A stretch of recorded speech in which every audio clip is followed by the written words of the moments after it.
Hi again, this is Dr. Bob Montes, just talking to you a little bit about the fear issue that you find in your kids and teens. I want to talk to you about what we do in our next phase where we begin to create a plan.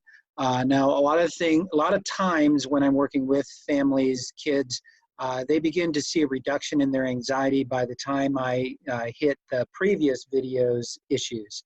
But to codify what we're trying to do in this particular situation, in this part of the video, I talk about a specific plan that's very effective in helping your child get to the place where they can actually implement things on their own. So the plan is actually based on the word fear, okay? So we have already begun the process of discussing the detection aspect, where the child has to begin the process of identifying when they're experiencing fear, noticing the early signs, etc. Well, that's the F in fear. It's the idea of identifying physiology and feelings. I know physiology doesn't begin with an F, but it sounds like it. But anyway, it's the physiology and the feelings that they're experiencing. And being able to identify what that is the first step in the plan. That begins with the word fear, F for fear. The second thing is expectations.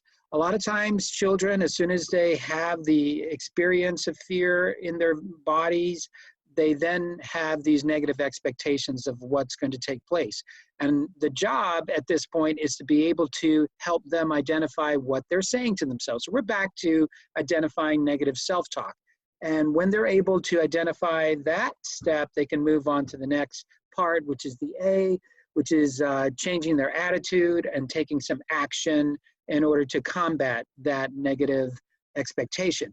So let's say, for example, the individual is thinking that when they have this negative expectation, they can, in the action part or in the attitude part, say, wait a minute, I don't have to be like that. I don't have to think that. Or they can sometimes be a mini sergeant inside their head and say, no, you're not doing that. You're going somewhere else. We're not even going to stay with that one. Forget about it.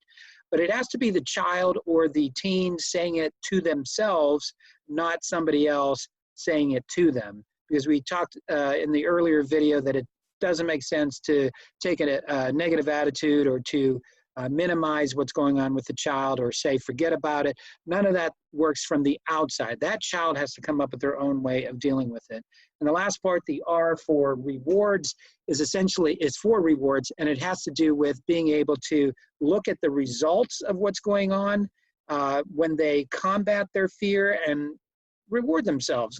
Kind of say to themselves, okay, you know, it was worse before, but I've gotten better and I've dealt with it a little bit better this time. So I think I got this. I think I'm going to be pretty good at overcoming this. So anytime we work with clients here, we implement the FEAR plan as an overall strategy, but a lot of times you start to see some positive things coming out when the child, him or herself, is implementing something that's very clear and laid out, such as in this plan. And then eventually we'll get to a place where the child is so good at this that they're going to be teaching you how to implement the FEAR plan when the time comes. So stay tuned for the next video. I'm going to bring you a little bit further to some of the more intense things that we do in therapy to help the child improve. And you can learn a lot from this, even for yourself, if you're dealing with some issues. So stay tuned.